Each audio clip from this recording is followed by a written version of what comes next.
امام حسین علیہ السلام کا کریم خالق مجھے اور آپ کو دنیا کی مصیبتوں اور قیامت کی گرمی کی شدت سے ہمیشہ محفوظ و معمون ہے۔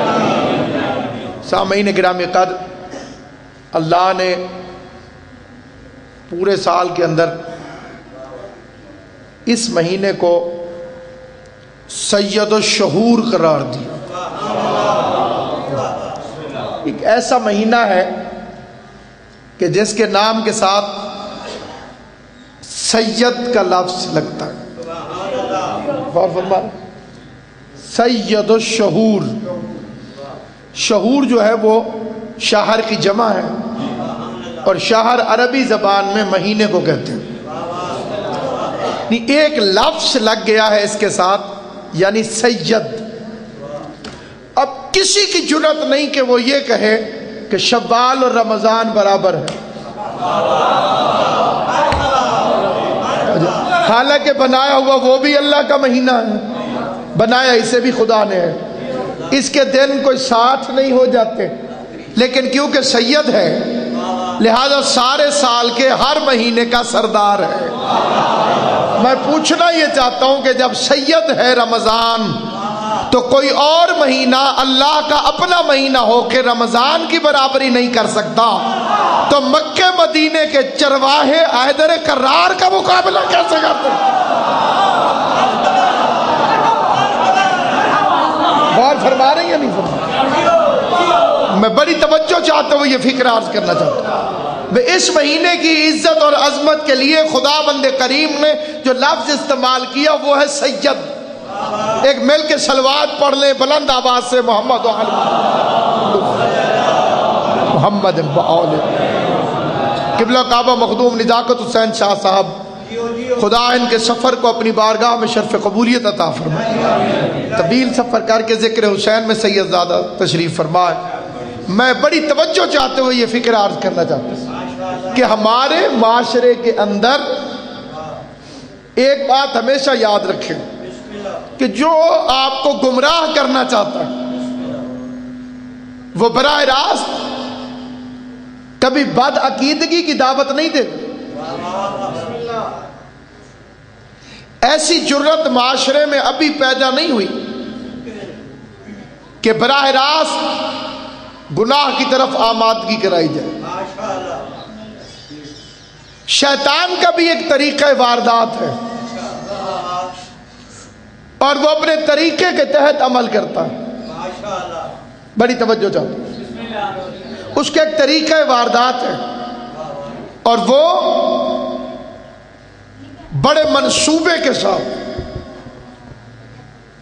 اپنے ایجنڈے پر عمل کرتا ہے۔ مثلا اس نے دیکھا کہ مذہب شیعہ میں کس طرح سے دراڑیں ڈالی جائیں، انہیں مضبوط کرنے والی چیز کون سی ہے، ان کی قوت کیا ہے، ان کی طاقت کیا ہے۔ تو متفقہ طور پر اس کو یہ معلوم ہوا کہ ان کی طاقت کا نام ہے عقیدہ۔ یہ چھوٹے بچے ذرا بات میری سمجھ لیں، ان کی طاقت کا نام ہے عقیدہ۔ انہوں نے کہا اب اسے عقیدے میں کیسے کمزور کریں۔ مذہب شیعہ کے افراد کو، اہل بیت کے ماننے والوں کو، غلامان حیدر کرار کو، جب تک ان کے پاس عقیدہ رہے گا یہ کمزور ہو نہیں سکتے۔ اب انہیں عقیدے میں کیسے کمزور کیا جائے، اور عقیدے کی اصل بنیادیں تین ہیں۔ ولایت علی،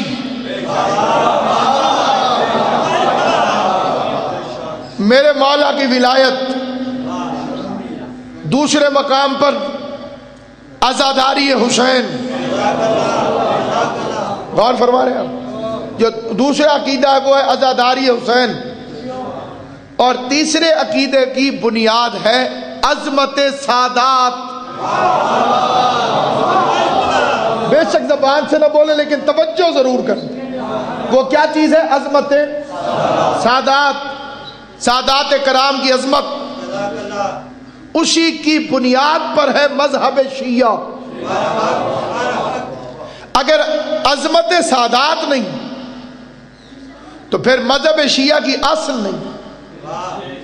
ہماری ابتدا، ہماری آغاز، ہمارا دنیا کو دین کی طرف بلانا، ہمارا دین کے اندر لوگوں کو مذہب شیعہ کی طرف دعوت دینا، پہلی بنیاد یہی ہے کہ علی کے مقابلے پر کسے لے کر آ رہے ہیں؟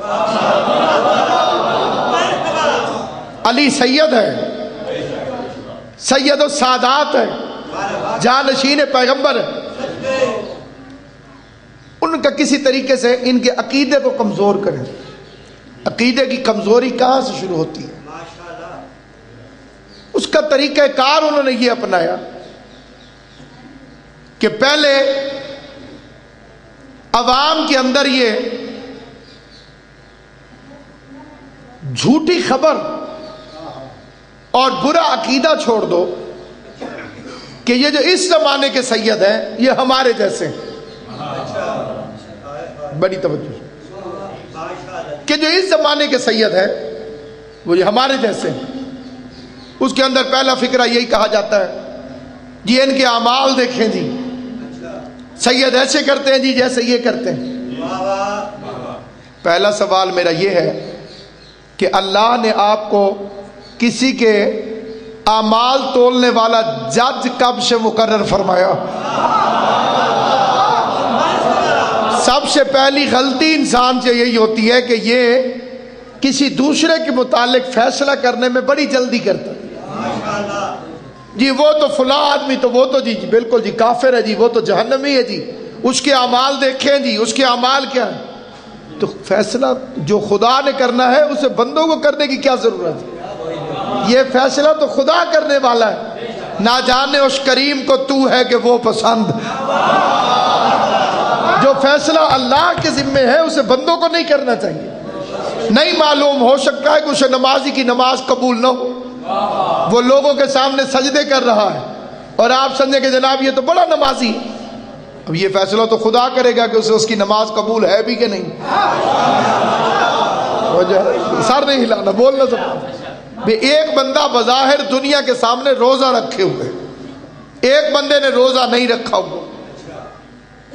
اب بظاہر، بیٹے چپ کر کے سن، اب بظاہر تو دنیا والے اس مقام پر یہی فیصلہ کریں گے کہ اس بندے نے روزہ رکھا ہوا ہے وہ بڑا نیک ہے۔ اور مولا فرماتے ہیں کہ عقل مند کی افطاری بے وقوف کے روزے سے افضل ہے۔ غور فرمائے یا نہیں فرمائے؟ نہیں، بات سمجھ نہیں آ سکی۔ بات عقل مند اگر کھا پی رہا ہو اور بے وقوف روزہ رکھ کے بیٹھا ہو، امام فرماتے ہیں کہ وہ عقل مند اس روزے دار سے افضل۔ کیوں؟ اللہ نے فرمایا کہ مریض روزہ نہ رکھے، یہ قرآن مجید کی آیت ہے۔ اور اگر کوئی بندہ ضد پہ اڑ جائے جی میں مرتا مر کیوں نہ جاؤں، میں تو ضرور روزہ رکھوں گا، یہ ضد ہے نا کہ جی چاہے مجھے کچھ ہو جائے بے شک میں مر کیوں نہ جاؤں میں ضرور روزہ رکھوں، تو یہ بے وقوفی ہے۔ کیونکہ عبادت تکلیف کا نام نہیں، اس کی اطاعت کا نام۔ بس آل محمد آپ کو سلامت ہو۔ عبادت اپنے آپ کو مشقت میں ڈالنے کا نام نہیں۔ کوئی بندہ یہ سوچے جی میں تکلیف میں پڑ جاؤں گا تو اللہ راضی ہو جائے گا، عبادت تو اطاعت کا نام۔ وہ کہے رکھو تو رکھو، وہ کہے نہ رکھو تب نہ رکھنا عبادت ہے۔ میری بات سمجھ میں آئی؟ خدا نے فرمایا کہ دو بندے روزہ نہ رکھیں، مرضا او علی سفر، ایک وہ کہ جو مریض ہو، اسے روزے کی وجہ سے تکلیف ہوتی ہے، نہ رکھے۔ ایک وہ کہ جو مسافر ہو۔ اب اس میں بندے بڑے بڑے فتوے بذات خود داغتے ہیں اور اس کے اندر یہ فکرے کہتے ہیں کہ جناب